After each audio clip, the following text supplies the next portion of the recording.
आपका आभारी हूँ कि आपने सदन में ये विषय रखने का मुझे अवसर देने की कृपा की। राजस्थान विधानसभा के प्रक्रिया तथा कार्य संचालन संबंधी नियमों के नियम 131 के अंतर्गत सिरोही जिले के बरलूट थाना अंतर्गत जाडोली वीर के निर्दोष लिखमाराम देवासी को हत्या के झूठे प्रकरण में फंसाने में लिप्त अधिकारियों के विरुद्ध कार्रवाई करने एवं पीड़ित को 4 वर्ष निर्दोष होने के बावजूद जेल में रखने के मामले में मुआवजा देने के संबंध में माननीय मंत्री जी का ध्यान आकर्षित करता हूं।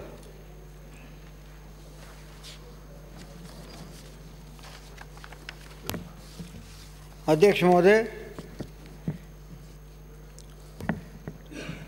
माननीय सदस्य के द्वारा जो ध्यान आकर्षण प्रस्ताव रखा गया है, मेरा उस बाबत ये निवेदन है कि 26/6/18 को नाथाराम रेवारी निवासी झाड़ोली वीर थाना बरलूट जिला सिराही ने नामजद रिपोर्ट धारा 459, 460, 397, 302 और 34 आईपीसी के विरुद्ध उसके गांव के ही लखमाराम व एक अज्ञात व्यक्ति को दी। उसकी मां जो घर पर अकेली थी, हत्या कर घर में 2,50,000 रुपये नकदी व सोने व चांदी के आभूषण तथा घर में रखे कुछ कागजात को लेकर के वो चले गए।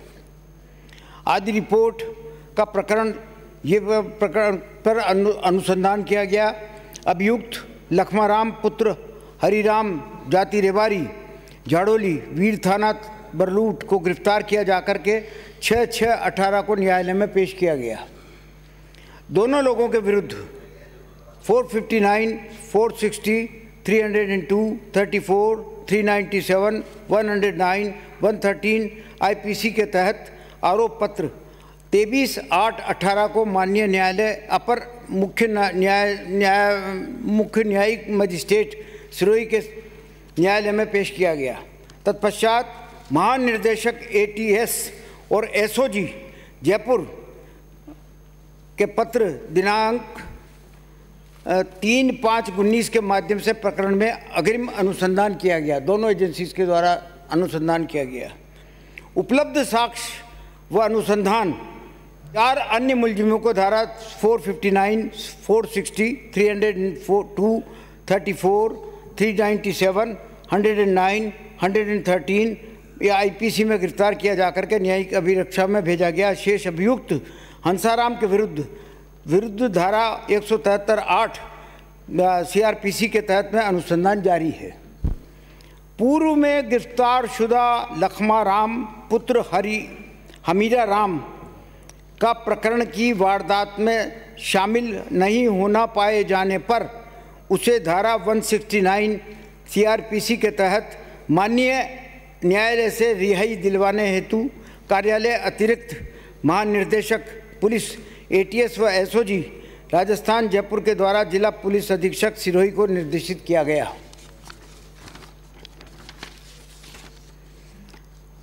बरलूट थाना अधिकारी तथा अनुसंधान अधिकारी द्वारा ट्रायल कोर्ट माननीय सेशन न्यायालय सिरोही में 9/12/20 को प्रार्थना पत्र पेश किया गया, जिसकी सुनवाई 19/12/20 को हुई, जिसमें माननीय न्यायालय सिरोही द्वारा उक्त रिहाई का आवेदन पत्र खारिज कर दिया गया।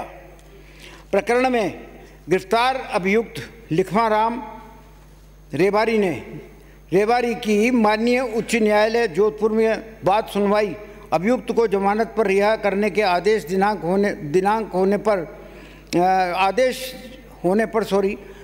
17/1/22 को जिला कारागार सिरोही से जमानत पर है। अभी हाल ये है कि लिखमाराम को गिरफ्तार क्यों किया गया, किन कारणों से गिरफ्तार किया गया और कौन लोग थे वो जो गिरफ्तारी में जो इन्वॉल्व थे, उसके बाबत गिरफ्तार करने वाले लिखमाराम को गिरफ्तार करने और न्यायालय में चालान प्रस्तुत करने वाले पुलिस अधिकारी के विरुद्ध विभागीय कार्रवाई के संबंध में अतिरिक्त पुलिस अधीक्षक सिरोही द्वारा प्राथमिक जांच करवाई जा रही है। प्राथमिक जांच रिपोर्ट प्राप्त होने पर नियमानुसार दोषी पुलिस अधिकारियों के विरुद्ध विभागीय कार्रवाई की जाएगी। माननीय अध्यक्ष महोदय, मैं आपके माध्यम से मंत्री महोदय से निवेदन करता हूं कि घटना स्थल पर घटना के दिन ही मौके पर एसपी आ गए थे। एसपी के निर्देशन में गिरफ्तारी हुई, चालान हुआ, फिर एडिशनल एसपी लेवल का अधिकारी अपने एसपी के खिलाफ जांच करेगा क्या? और दूसरा, जिस अधिकारी ने गिरफ्तार किया, जिस अधिकारी ने चालान किया, उसकी सरकार को सब जानकारी है। आपकी पुलिस ने पट्टों से ठोक ठोक कर, जूतों से ठोक लाठियों से ठोक कर, टट्टी थाने में करवाकर हत्या के मुकदमे में निर्दोष आदमी से दस्तखत करवा दिए, और अब आप मुआवजा देने की घोषणा नहीं कर रहे। एक नौजवान के 4 साल आपकी सरकार ने खराब कर दिए।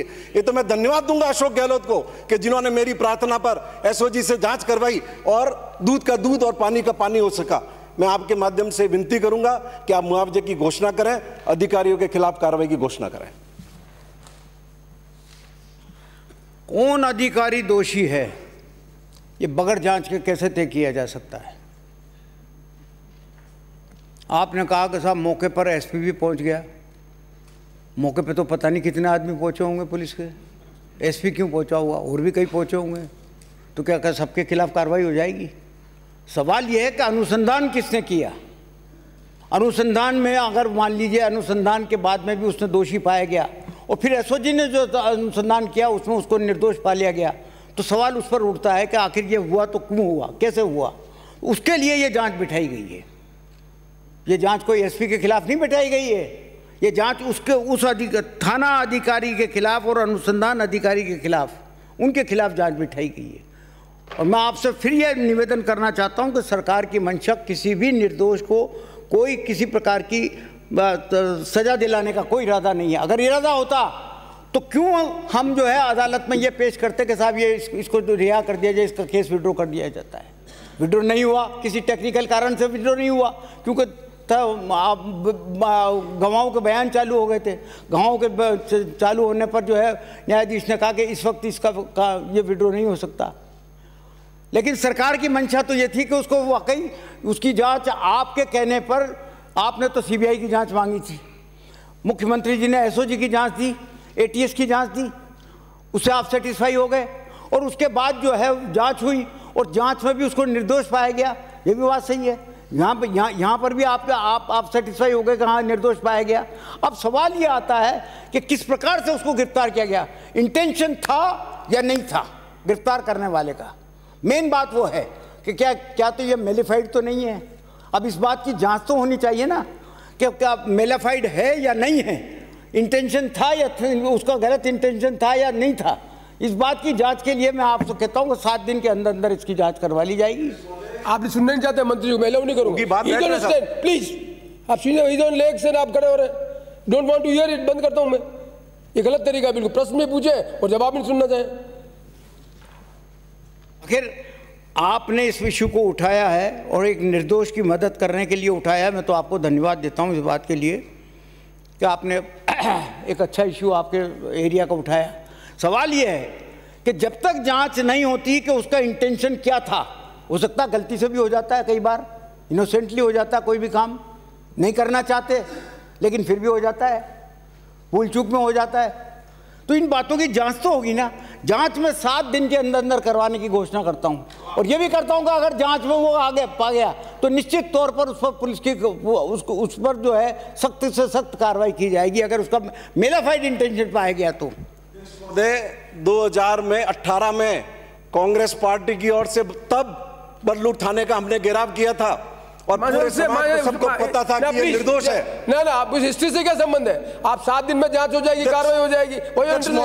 ना प्लीज, ये गुंडागर्दी पुलिस की चर्चा समाप्त हुई। माननीय अध्यक्ष महोदय प्लीज आप धरना करिए। माननीय चर्चा समाप्त हुई।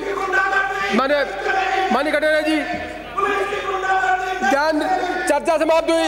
कटारिया जी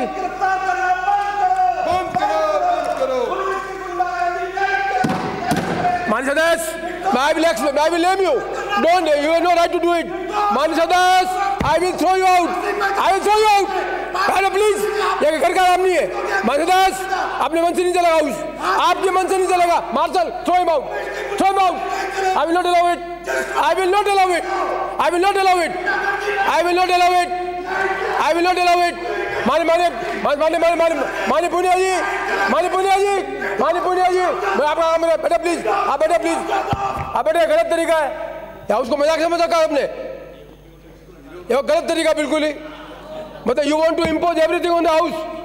आपको मौका दिया, सुनना ही तरीका ठीक नहीं है। सभी माननीय सदस्यों से निवेदन करना चाहता हूं मैं, आपको राइट है अपनी बात करने का, सरकार को बात करने का अधिकार है, लेकिन आप कार्रवाई को सदन में नहीं सौंप सकते।